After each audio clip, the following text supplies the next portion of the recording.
Hello, I'm Laurel House, a Genconnect expert, and I'm at BlogHer 11 with Liz Strauss from Successful Blog. Thank you for being here, Liz. I'm delighted to be here. So you are speaking at BlogHer as well. That's right. How's it going so far? Oh, we're having a great time, and I'm seeing so many people, new people I've never met, and people I already love. So tell me a little bit about minding your own business.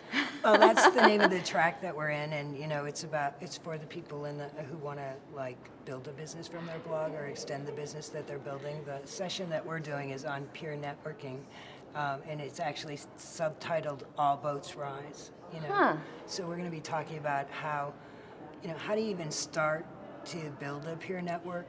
Do you do it online? Do you do it offline? Do you combine it together? How do you find that first person, and how do you structure it, and what do you talk about? And how do you start? Can you just give me 2 tips on how to start building that network? Well, you need to know what your business is, what your values are, and what kind of people you want to learn from and be with. And then I think you really need to draw yourself to people who don't think the same as you do. Yeah. So they can add other things to the pie. If you're always spending time with like-minded people, you're going to end up with the same ideas you already That have. makes a lot of sense. So find complementary peers to be in your network. Exactly. And people, the third thing I would say is you want to find people who won't let you fail.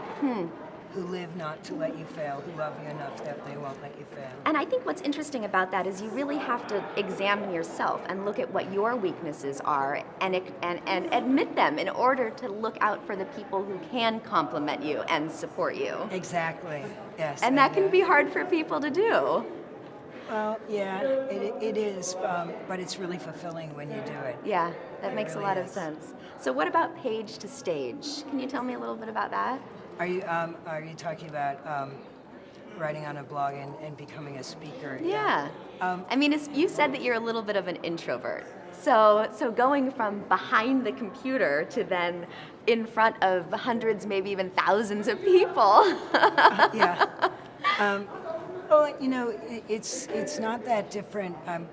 As long as you're holding the microphone. That's like your it's the microphone is like your keyboard. safety. Oh, interesting. Understanding your words. But one of the things that helped me a lot was making sure I understood the stories I wanted to tell and having those clearly in my mind. Yeah. As opposed to trying to get the exact words right. But you have to know what your speaking style is, just the same way you know what your writing style is. Yeah.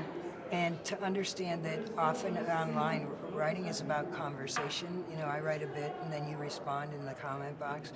But speaking is about presentation, and so what most of us get wrong is that we're not willing to practice because we don't want to see ourselves. Yeah. And once I learned that, The practice makes perfect. I mean, it really does. I got an accountability partner, and just basically he said, show up next Tuesday and we'll videotape you again. An accountability partner. I love that. That's a great way to think about it. Exactly. Yeah. And it's sort of about owning it. People always talk about you need to own it, you need to own it, you need to own it. And finally, at the end of the day, what I realized was I'm not speaking at the level that I want to speak at, of the level of a speaker that I want to see. Yeah. And that's what pushed me finally. Perfect. Well, thank you so much, Liz. I'm Laurel House with Genconnect.com. For more information, go to Genconnect.com or blogher.com, and you can learn more about Liz Strauss.